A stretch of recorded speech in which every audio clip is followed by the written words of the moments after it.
17장 말씀입니다. 구약 성경 1078면입니다.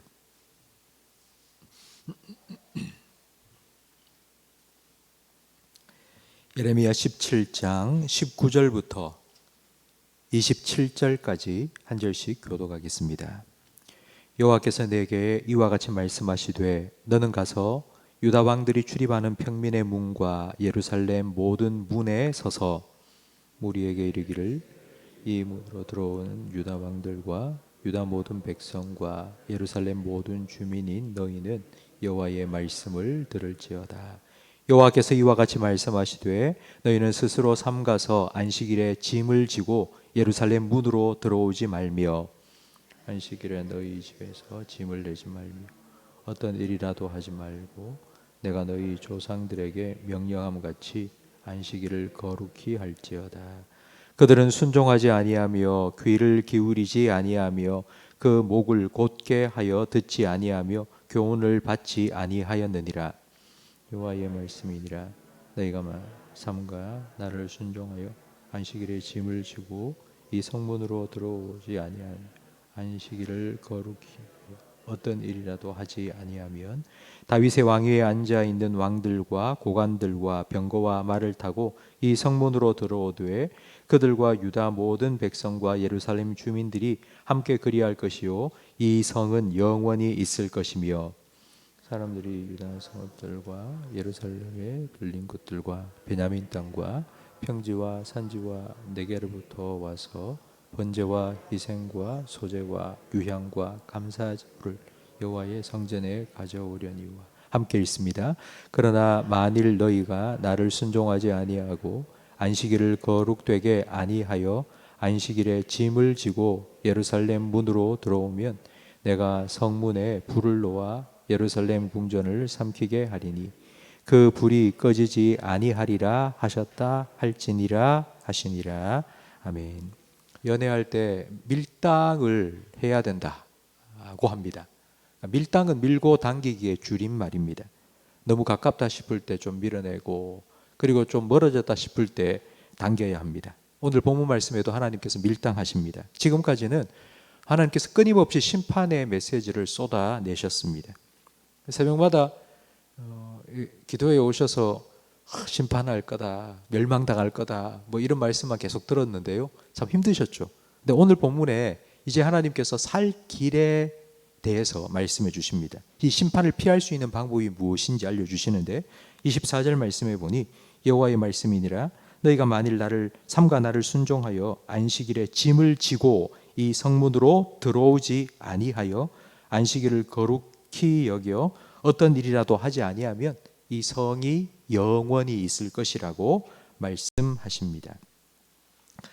안식일을 잘 지키면 내가 이 성을 지켜줄 거고 안식일을 지키지 않으면 나도 이 성을 지키지 않을 것이니 이 성은 곧 불타 멸망당할 것이라고 말씀하십니다. 어떻게 안식일을 지킬 수 있을까요? 안식일을 거룩하게 지킨다는 건 어떤 걸까요? 21절 말씀에 보면 안식일을 어떻게 지켜야 되는지 나옵니다. 여호와께서 이와 같이 말씀하시되 너희는 스스로 삼가서 안식일에 짐을 지고 예루살렘 문으로 들어오지 말며 안식일에 너희 집에서 짐을 내지 말며 어떤 일이라도 하지 말고 내가 너희 조상들에게 명령함 같이 안식일을 거룩히 할지어다. 안식일에 짐을 지고 예루살렘 문으로 들어오지 말라. 이것이 안식일을 거룩하게 지키는 것이라고 하나님께서 알려주셨습니다. 예루살렘은 시온산 위에 세워진 산성입니다. 우리는 예루살렘이라 하면 아주 클 것이라고 생각하는데 그렇지 않습니다. 예루살렘은 산 위에 세워진 산성으로 아주 좁습니다. 다윗 왕 때에 예루살렘에 살았던 사람들은 한 2,000명밖에 되지 않았다고 합니다. 그러니까 사람 살 땅도 없는데 거기서 농사 지을 땅이 있겠습니까? 그러니 성 안에서 쓸 물건은 다 성 밖에서 가지고 들어와야 했습니다. 짐을 지고 예루살렘 성문으로 들어온다는 말이 이제 무슨 뜻인지 이해가 될 것입니다. 그러니까 짐을 지고 예루살렘 문으로 들어온다는 건 이제 먹고 살기 위해서 일한다는 의미입니다. 월요일부터 토요일까지는 마음껏 성에 필요한 것들을 가지고 들어와도 됩니다. 그러나 안식일만은 그렇게 하지 말라고 안식일을 거룩하게 지키라고 하나님께서 말씀하셨습니다. 출애굽 이후에 하나님께서는 이스라엘 백성이 하나님의 백성답게 살 수 있도록 십계명을 주셨습니다. 십계명의 네 번째 계명이 안식일을 거룩히 지키라입니다. 애굽에서 노예로 살 때에는 월화수목금금금 쉬는 날이 없었습니다. 쉬지도 못하고 일만 해야 했습니다. 그런 노예의 삶을 끝내고 이제 하나님 백성으로서 삶을 살아야 되는데 그 증거가 바로 안식일을 지키는 것입니다. 안식일에 일하지 마라. 일해야지 벌어먹고 삽니다. 근데 일하지 마라는 건 뭐 어떻게 살지? 뭐 굶어 죽으란 말인가? 라는 생각을 할 수 있는데 하나님께서 그 안식일에 내가 너의 쓸 것을 공급해 주고 채워줄 것이다. 그러니 나를 믿고 살아라. 하나님께서 안식일을 지키라 하신 이유입니다. 하나님께서는 이 믿음을 주시기 위해서 이스라엘 백성에게 하나님께서 공급하시고 채워주신다는 믿음을 주시기 위해서 만나로 훈련시키셨습니다. 매일 아침마다 새벽마다 만나를 내려주셨고요. 그리고 6일째가 되는 날에는 이틀 분 만나를 거두어라. 내일은 안식일이기 때문에 만나를 내가 주지 않을 거다. 하나님께서는 이 만나의 훈련을 자그마치 40년 동안 매일매일 매주 반복해서 이스라엘 백성에게 시키셨습니다. 하나님은 이 안식일 법을 통해 내가 일해서 돈 벌어서 먹고 사는 게 아니라 하나님께서 공급하시고 보호하시고 채워주시기 때문에 살아간다는 것을 깨닫도록 하신 것입니다. 안식일을 거룩하게 지키라. 이제 이 말씀을 좀 더 깊이 이해하기 위해서는 우리가 에덴 동산에 한번 가봐야 됩니다. 범죄한 아담과 하와에게 하나님께서는 노동의 일의 수고, 땀 흘려 수고해야 먹고 살 것이라고 말씀하셨습니다. 그러니까 그 이전까지만 해도 일은 아담에게 기쁨이었습니다. 자기가 뭔가 일하면 그 일의 열매가 많이 맺혔기 때문입니다. 그런데 죄를 짓고 난 다음부터는 일하면 일하는 만큼의 열매가 맺혀지지 않습니다. 오히려 가시덤불과 엉겅퀴가 솟아나온 것입니다. 일을 100을 했다면 그 열매는 20, 30 정도밖에 나오지 않게 된 거죠. 그런 우리의 삶에 하나님께서는 내가 너의 삶의 필요를 채워주겠다.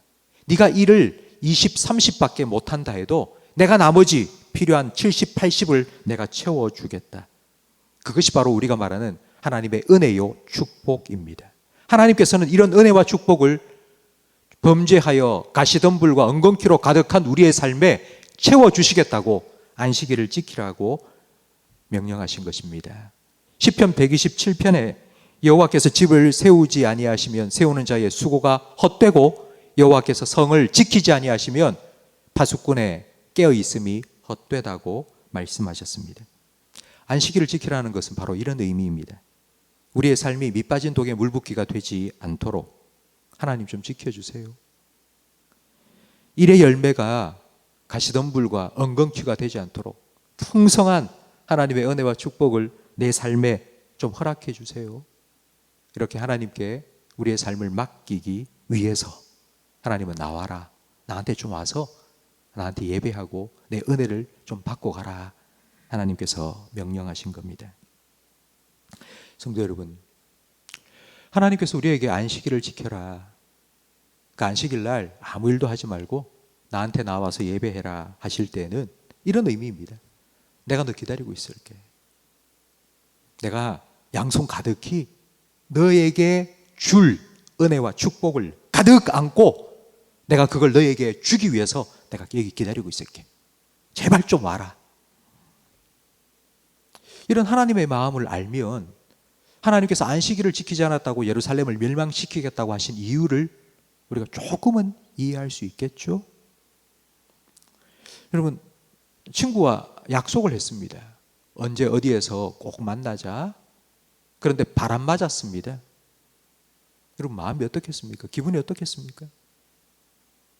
하나님께서 안식일을 지키지 않는 이스라엘 백성을 향해서 이렇게 화를 내실까? 뭐 그게 뭐 대단히 중요한 일이라고가 아닙니다.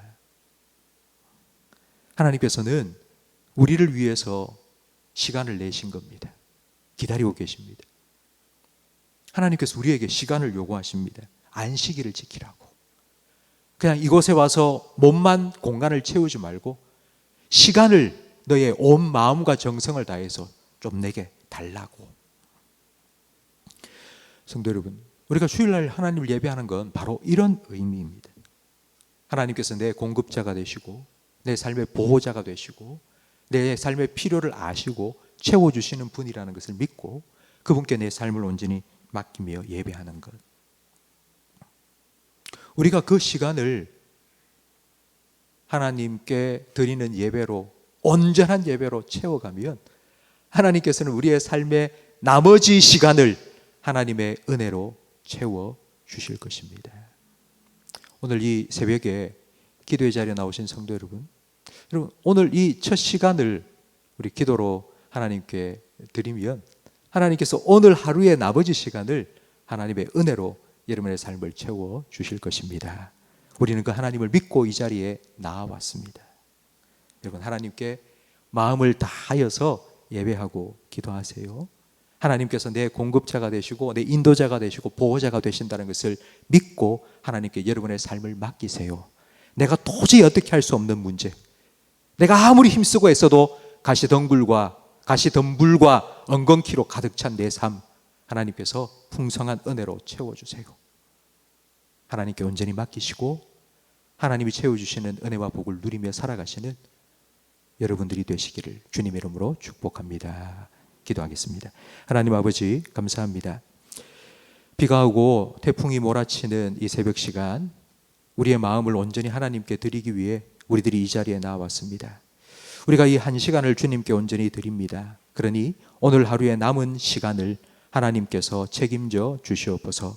우리 성도들의 삶을 주님의 은혜로 채워 주시옵소서. 주님께서 공급하여 주시고 주님께서 보호해 주시옵소서. 그와 같은 우리의 삶을 지키시고 인도하시는 하나님의 손길을 오늘 하루도 날마다 시간마다 경험하며 누리며 살아가게 해 주시옵소서. 오늘 하루 우리나라를 긍휼히 여겨 주시옵소서.